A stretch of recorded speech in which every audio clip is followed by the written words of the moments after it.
Assalamualaikum warahmatullahi wabarakatuh. Alhamdulillah, syukran ala ma'an'amah. Ashhadu an la ilaha illallah wahdahu la syarikalah, wa ashhadu anna Muhammadan abduhu wa rasuluh. Allahumma salli ala Muhammad wa ala alihi wa ashabihi ajma'in. Bapak Ibu sekalian, jamaah Isya rahimakumullah, serta pemirsa channel Ikramah Nurul Istiqamah, silakan komen, like, dan subscribe untuk kepentingan dakwah dari remaja masjid kita. Ya, selemah-lemahnya partisipasi adalah like. Kalau mau lagi meningkat sedikit, silahkan komen, minimal mengatakan oke, mantap. Dan kemudian nyalakan lonceng notifikasinya untuk mendapatkan informasi terupdate dari Ikramah Nurul Istiqamah. Bapak Ibu sekalian, jamaah Isya rahimakumullah, quote kita pada malam hari ini, kalau sudah sekelas Ramadan tidak mampu menghadirkan pribadi yang lebih baik, atau tidak mampu menghilangkan kebiasaan buruk kita, dengan apalagi kita mengharapkan hidayah dari Allah. Itu quote pertama.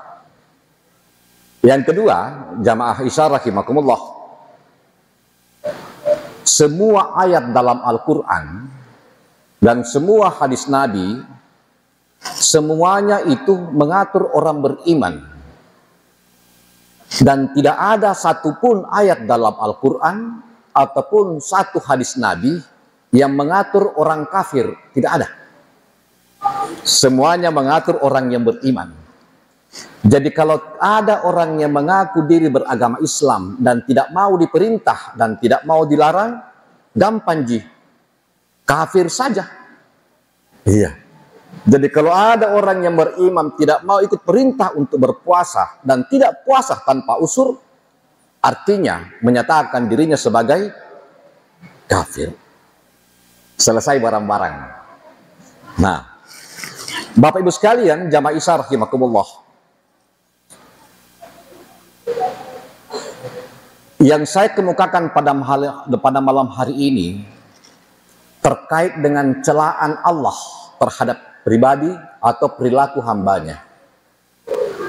Jamaah sekalian, Nabiullah Muhammad SAW itu menerima wahyu itu di Gua Hira,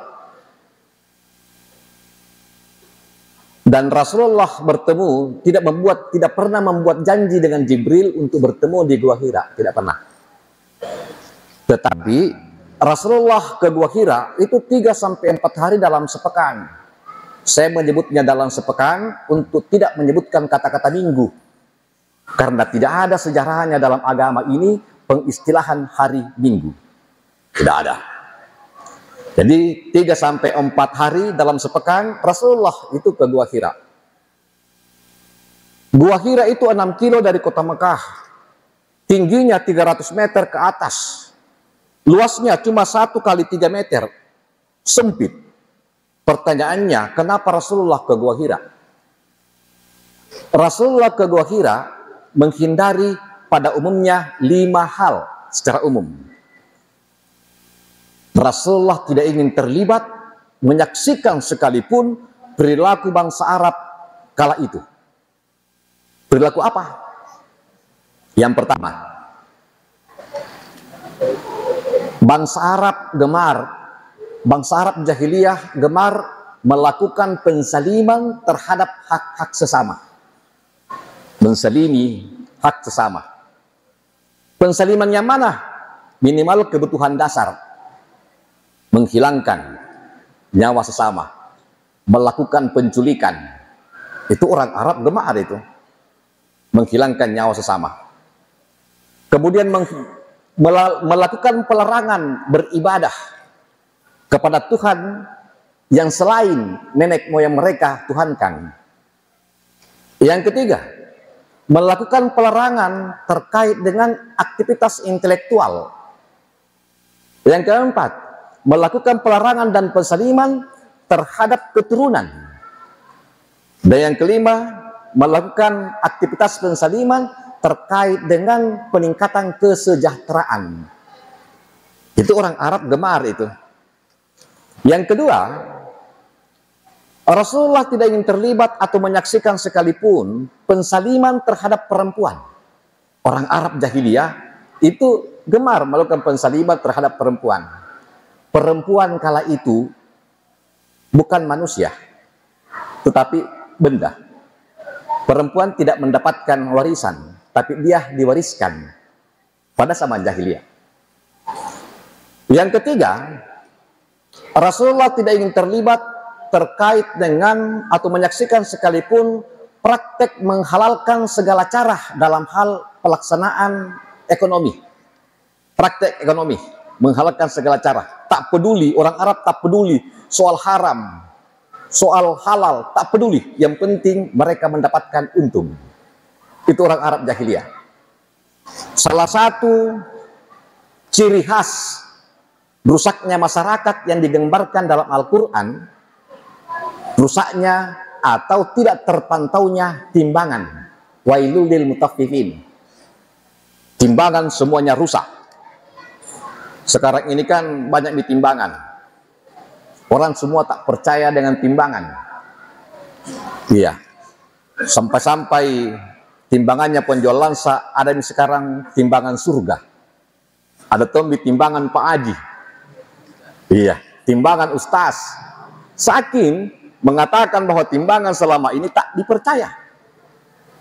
Jangankan timbangan di pasar, timbangannya saja KPU orang tak percaya. Iya.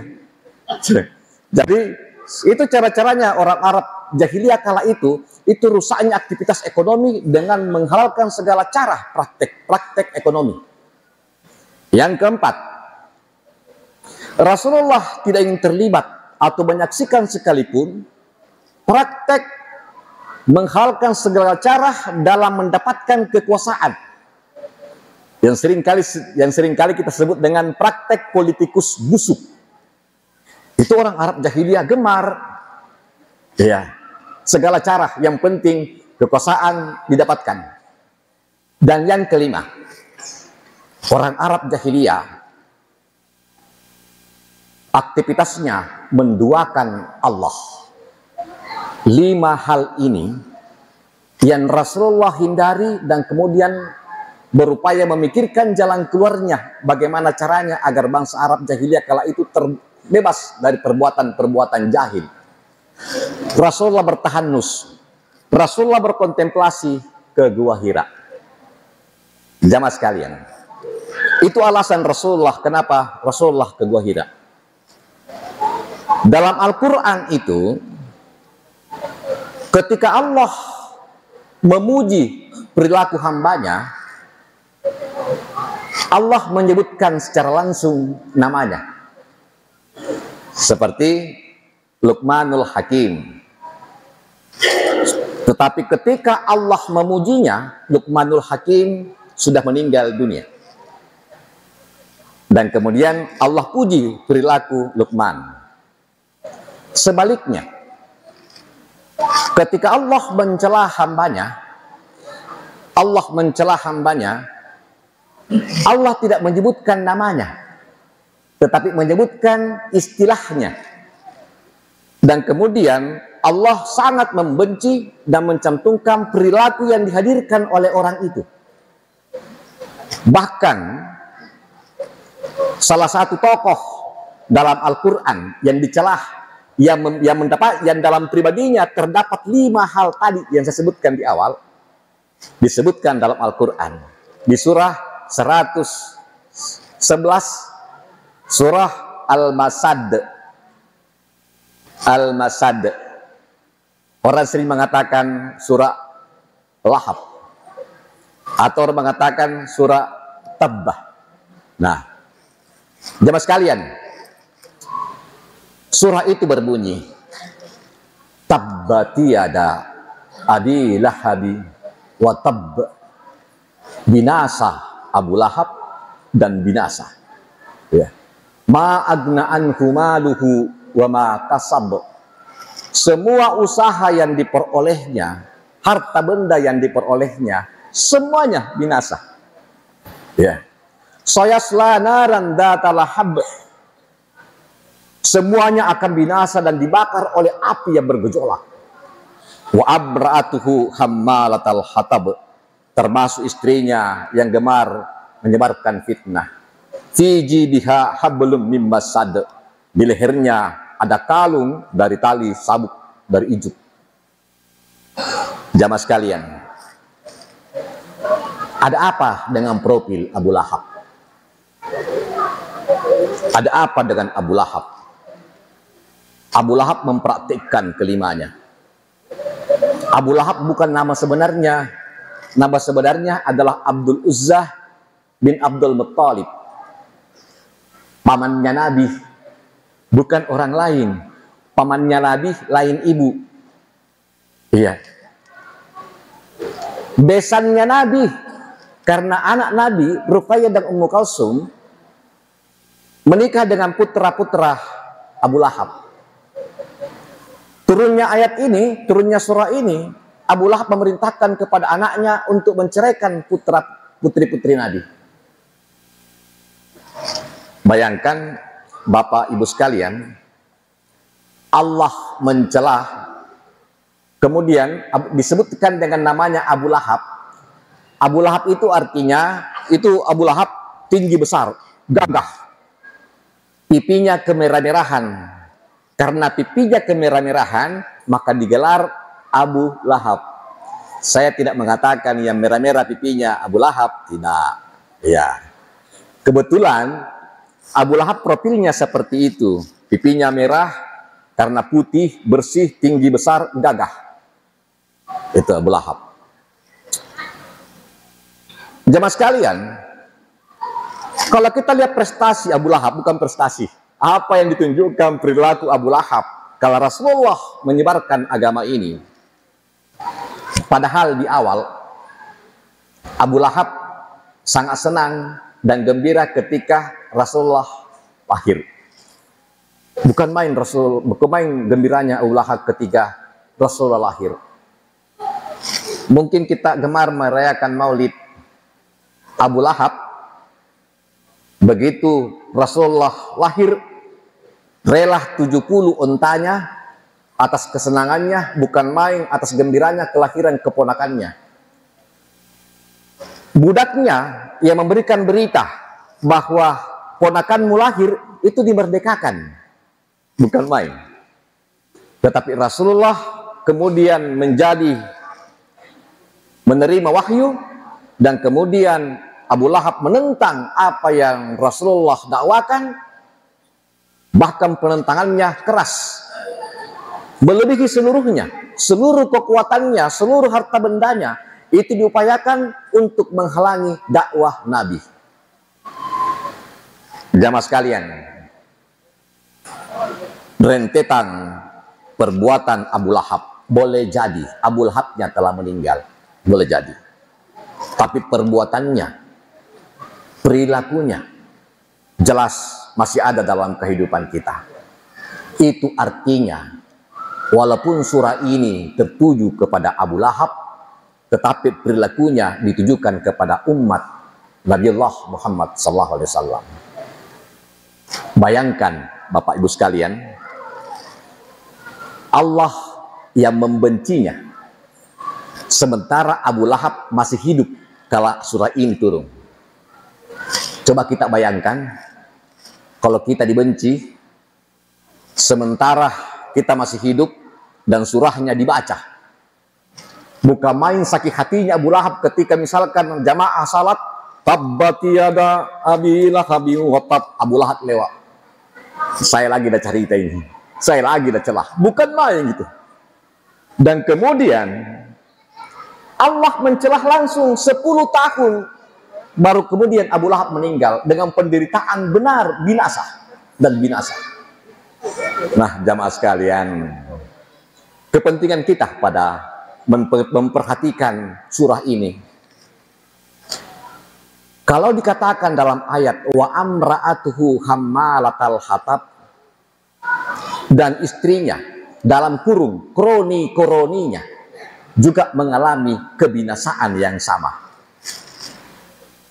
Kepentingan kita apa?